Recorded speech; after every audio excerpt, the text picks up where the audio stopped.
კიდევ ერთხელ მოგესალმებით, მადლობა რომ გვისმენთ თელ საქართველოში და გვიყურებთ რადიო იმედის და ტელეიმედის პლატფორმებზე. თბილისში მწვანე სივრცეების განვითარება დედაქალაქის ურბანული პოლიტიკის ერთ-ერთი ყველაზე აქტუალური და პრიორიტეტული მიმართულებაა. წელს უკვე არაერთი საინტერესო და მნიშვნელოვანი პროექტი განხორციელდა. ჩვენ ამ თემაზე ვსაუბრობთ დედაქალაქში მწვანე ინფრასტრუქტურის განვითარების პროგრამაზე. მოგახსენებთ მომდევნო 20 წუთის განმავლობაში და ჩვენი სტუმარია გარემოს დაცვის საქალაქო სამსახურის უფროსი პაატა ტოგონიძე. მოგესალმებით ბატონო პაატა, მადლობა გიხდით გადაცემაში მონაწილეობისთვის. მოგესალმებით, მადლობა მოწვევისთვის, მივესალმები სვენელს. ბატონო პაატა, აი ამ პროგრამაზე მინდა დავიწყოთ საუბარი. ეს არის მწვანე ინფრასტრუქტურის განვითარების პროგრამა. რომ ავხსნათ რა ტიპის თქვათ პროგრამასთან გვაქვს შეხება, რას ითვალისწინებს ის, რას მოიცავს დეტალურად და მისი განხორციელების თქვათ ვადებზეც რომ ვისაუბროთ, იმიტომ რომ ყველას ინტერესია მე მგონი, რაც უფრო მწვანე თქვათ ქალაქში ვიქნებით დროთა განმავლობაში ერთ-ერთი ყველაზე აქტუალური საკითხი ვატყობთ, რომ სწორედ ეს არის. დიახ, ბოლო წლების განმავლობაში, ბოლო 8 წლის განმავლობაში 2018 წლიდან საკმაოდ ბევრი მწვანე ინფრასტრუქტურული პროექტი განხორციელდა ქალაქის მასშტაბით. დიახ. დაახლოებით 160 ჰექტარი რეკრეაციული სივრცის რეაბილიტაცია განახორციელა უშუალოდ ჩვენმა სამსახურმა, გარემოს დაცვის საქალაქო სამსახურმა, პლუს ამისა მერის გამგეობები ასევე აქტიურად მუშაობენ აღნიშნული მიმართულებით და მათაც დაახლოებით იგივე ფართობის რეკრეაციული სივრცის რეაბილიტაცია მოწყობა განახორციელეს. ეს ჯამურად რომ ავიღოთ დაახლოებით არის და 3.200.000 კვადრატული მეტრი ახალი გამწვანებული რეკრეაციული სივრცე. დარგულია პარალელურად დაახლოებით 600.000 ხე და ბუჩქი ამ წლების განმავლობაში. საკმაოდ მასშტაბური სამუშაოებია ჩატარებული. თქვენ აღნიშნეთ თავიდან, რომ აღნიშნული მიმართულება, გამწვანება, რეკრეაციული სივრცეების აღდგენა მოწყობა მერის ერთ-ერთი პრიორიტეტული მიმართულებაა. ჩვენ არ ვჩერდებით, ანუ აღნიშნული მიმართულებით წელსაც უამრავი პროექტი, მიმდინარე პროექტი გვაქვს, ასევე რამოდენიმე პროექტი დავასრულეთ ახლახან. ასევე უამრავ პროექტირებას ვაკეთებთ, ასევე უამრავი რეკრეაციული ან მწვანე სივრცის, ასე რომ გრძელდება ეს ყველაფერი და წელსთან მომავალსაც კიდევ უამრავ გამწვანებულ სივრცეს მივიღებთ. ბატონო, მოდით ახლა შიდა სამზარეულოს ჩაგვახედეთ ცოტა. ყველა სურველია, ყველა მოქალაქის დარწმუნებული ვარ, რომ რაც შეიძლება მწვანე გარემოში იცხოვროს, ხო? თუმცა არის თქვათ უბნები, კონკრეტული ლოკაციები, სადაც ეს შესაძლებლობა არსებობს და ხელმისაწვდომი შეიძლება გახდეს, თქვათ და არის თქვათ უბნები, სადაც რთულია ეს პროცესი. მოდით ვთქვათ, რა გვერგო მემკვიდრეობით, სად არის გარკვეული ტიპის გამოწვევები და სად საჭიროებს ვთქვათ განსაკუთრებული მუშაობა ამ კუთხით. ასევე მინდა უკვე გაკეთებულ პროექტებზე ვისაუბროთ, მაგალითად დიდი ღომში დასრულდა სკვერი, მე იქ ვცხოვრობ და ძალიან მახარებს ეს ამბავი, რომ ეს პროექტი წარმატებულია და უკვე ვხედავ, რომ ადამიანები ფაქტობრივად ყოველ საღამოს საკმაოდ აქტიურად გადაადგილდებიან, ისვენებენ. ეს ამგვარი სივრცეების შექმნა, ამგვარი შესაძლებლობების შექმნა დამატებით რას აძლევს ქალაქს? ნახეთ, არის უბნები, სამწუხაროდ ბევრი უბანი გვაქვს ისეთი, განსაკუთრებით მასივები, სადაც ეს უსახური უნებართო შემოღობები გვაქვს უკანონო ავტოფარეხები, აქტიურად მიმდინარეობს ამ მიმართულებით მუშაობა. უამრავი პროექტი განვახორციელეთ ისეთი, სადაც აღნიშნული უკანონო უნებართო შემოღობები და ავტოფარეხების დემონტაჟი განვახორციელეთ და შემდგომ იქ რეკრეაციული სივრცე მოვაწყვეთ, როგორც ახსენეთ, დიდი ღომში ახლახანს დავასრულეთ დიდი დიღმის მესამე კვარტალში დავასრულეთ პროექტი დაახლოებით 1 ჰექტარი ფართობის, რომელიც იყო უნებართვოდ შემოღობილი, დაკავებული, იყო რაღაც თვითნათესი ამონაყარი გაუვალი ტერიტორია, დავშალეთ, დემონტაჟი განვახორციელეთ და მოვაწყეთ სრულად ახალი რეკრეაციული სივრცე, თანამედროვე სივრცე, რომელიც არის გათვლილი ყველა ასაკის დამთვალიერებლისთვის, დამსვენებლისთვის და ვიზუალურად, გარდა ვიზუალისა, ასევე ეკოლოგიური თვალსაზრისითაც ძალიან დადებითი შედეგი მოაქვს ამ ყველაფერს ჩვენი ქალაქისთვის და დამერწმუნებით, ანუ წლების წინ სადაც უსახური გაუვალი ტერიტორიები იყო, ბევრ ადგილას უფრო გამწვანებული, გალამაზებული სივრცე მივიღეთ ჩვენს დედაქალაქში. ვცდილობთ ქალაქის მასშტაბით, რომ თანაბრად განხორციელდეს და გაკეთდეს ყველა პროექტი გამწვანებული რეკრეაციული სივრცეების რეაბილიტაცია. მეგონი ვაცნობიერეთ, რომ მხოლოდ ვიზუალური სილამაზე არ არის ეს ჯანმრთელობის ძალიან მნიშვნელოვანი. კი, რა თქმა უნდა. და ანუ ეს ყველაფერი თანაბრად გვინდა რომ როგორც ქალაქის ცენტრში, ისე გარეუბნებში და პროექტებსაც ასე ვგეგმავთ, რომ ყველგან შევიდეთ, ყველგან თანაბრად გავაკეთოთ ის რეკრეაციული სივრცეების რეაბილიტაცია. მიუხედავად იმისა, რომ საკმაოდ დიდი შრომა გაწიეთ, მე მაქვს სტატისტიკა 2018-დან 2025 წლამდე გარემოს დაცვის საქალაქო სამსახურის მიერ დედაქალაქში მოეწყო და რეაბილიტა 71 სკვერი და პარკი. საერთო ჯამში 2018-დან 2025 წლის ჩათვლით გარემოს დაცვის საქალაქო სამსახურის მიერ მწვანე სივრცეები 1,632,080 კვადრატმეტრზე მოეწყო, სამუშაოები გრძელდება და წელსაც ხორციელდება ეს ინფრასტრუქტურის განვითარების პროგრამა. რო გითხრათ პრიორიტეტები როგორ ისახება ამ პროგრამაში და ყველაზე მნიშვნელოვანი ვთქვათ ამ კუთხით რა ნაბიჯების გადადგმა, ის რაც ერთის მხრივ საზოგადოებას აძლევს იმის განცდას, რომ ვთქვათ გარემო იყოს მწვანე, გადაადგილების შესაძლებლობა იყოს, ანუ ვიზუალური, ესთეტიკური სილამაზე იყოს და მეორეს მხრივ ის რომ ვატყობთ რომ ქალაქი სულ იზრდება და გინდა არ გინდა საჭიროა ვთქვათ შესაბამისი ინფრასტრუქტურაც ამ კუთხით. დიახ, ანუ და რეაბილიტაცია ხორციელდება, არსებულის რეაბილიტაცია ხორციელდება არსებული პარკების და სკვერების და ასევე პარალელურად მიმდინარეობს ახალი პარკის მოწყობა, ახალი რეკრეაციული სივრცეების მოწყობა. ეს ბევრი მიზეზი შეიძლება ითქვას, ანუ რატო ხდება ვთქვათ ახალი და სად კეთდება ეს ახალი რეკრეაციული სივრცეები. ერთ-ერთი მაგალითად შეიძლება დავასახელოთ, რომ ქალაქის გეგმით განისაზღვრა მაგალითად თემქის ხევში რეკრეაციული სივრცე, იყო წინასაარჩევნო დაპირება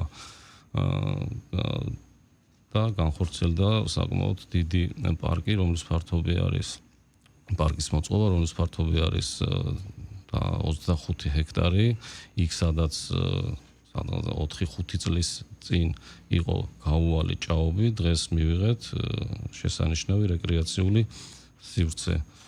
ასევე მოსახლეობის ხოვნის საფუძველზეც მათი ჩართულობით ხდება ახალი რეკრეაციული სივრცეების მოწყობა.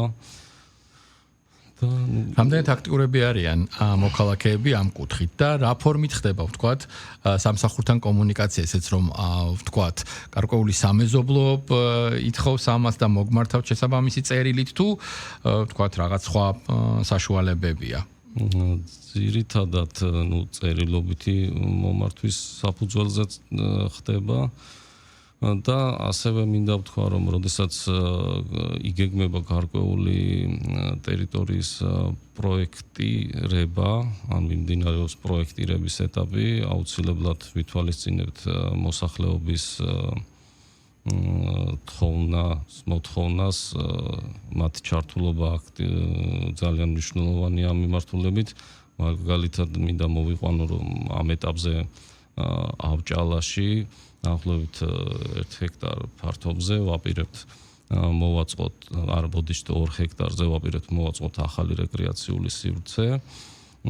სადაც დაახლოებით 1 კვირის წინ მქონდა შეხვედრა მოსახლეობასთან. ჩვენი გეგმა, ასე ვთქვათ, პარკის პროექტირების გავაცანით, რადგან თავისი შეხედულებები, ასე ვთქვათ, თხოვნები გვითხრეს და გავითვალისწინებთ ამას ყველაფერს. ეს არის ცოცხალი კომუნიკაცია, მოკლედ ადგილზე. ეს ძალიან მისასალმებელია. კიდევ რა პროექტები მიმდინარეობს, ვთქვათ, ამ ეტაპზე დედაქალაქში და რომლის დასრულებასაც პრინციპში, წლის ბოლომდე ვადა გეგმავთ და ვადა გვაქვს. ამ ეტაპისთვის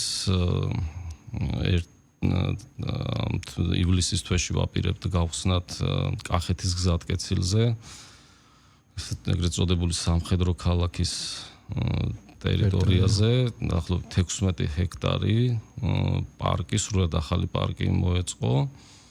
ამ პარკის გახსნა იგეგმება, ასევე ამ თვეში, ასევე პარალელურად რამოდენიმე პარკის დასრულებას გეგმავთ, იგივე სამგორის რაიონში გახოკიძის ქუჩა, იმის მიმდებარედ პარკის რეაბილიტაცია მიმდინარეობს და დასრულდება, ასევე პარალელური სამუშაოები მიმდინარეობს, რომელიც წლის ბოლომდე დასრულდება ჩიტაიას ქუჩაზე, 2000 კვადრატულიან პატარა ზომის სკვერია, ასევე აღმაშენებლის გამზირზე მცირე ზომის სკვერი, ისნის მეტროს მიმდებარედ 2 რეკრეაციული სივრცის რეაბილიტაცია მიმდინარეობს ვაზის უბანში, მოკლედ უამრავი რამოდენიმე დაახლოებით 10 მიმდინარე პროექტი გვაქვს, რაც წლის ბოლომდე უნდა დასრულდეს და პარალელურად იგეგმება ასევე მიმდინარეობს პროექტირებები ბოდიშით, ანუ პროექტის მომზადება და მომავალ წელს იგეგმება მათი განხორციელება,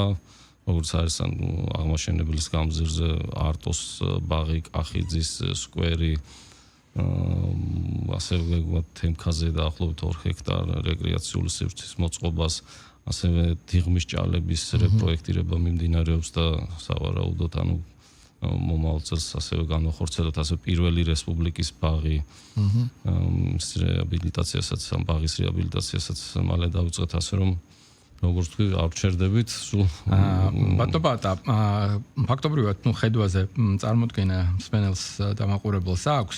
უბრალოდ აი პოლიტიკაზე რომ ვისაუბროთ, ჩვენ ხვდებით რომ სურვილი გვაქვს რომ რაღაცნაირად უკეთესი გარემო შევქმნათ, ყველას ჩართულობით, ეს ერთიანი ჯაჭვია თავისთავად, მოქალაქიდან დაწყებული შესაბამისი ინსტიტუციით დამთავრებული. აი ზუსტად ერთიანი კონცეფცია ამ მწვანე ინფრასტრუქტურის. აი ეს რა როგორი ფილოსოფია რომ ახსნათ, როგორ წარმოგიდგენიათ უახლოეს წლებში, თქვათ, რა სურათი შეიძლება მივიღოთ დედაქალაქის ამ კუთხით? უახლოეს წლებში